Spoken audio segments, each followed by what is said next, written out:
ఏపీలో కూటమి రాజకీయం రసవత్తరంగా మారింది. కూటమిలో ఇప్పటికీ పలు ట్విస్టులు చోటు చేసుకోగా తాజాగా బీజేపీ సంచలన ప్రకటన చేసింది.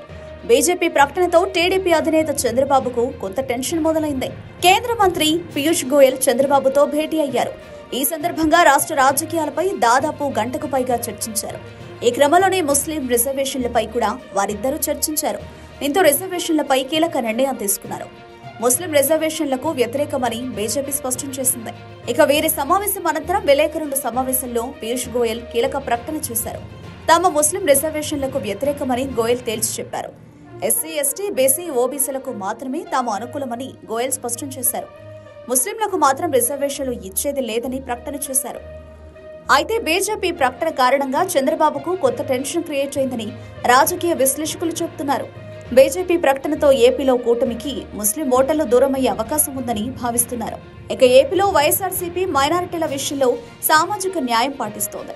తాజాగా కూటమి నేతల ప్రకటనతో వైఎస్ఆర్సీపీ గెలుపునకు మరింత అనుకూలంగా మారే అవకాశం ఉందని వారు విశ్లేషిస్తున్నారు.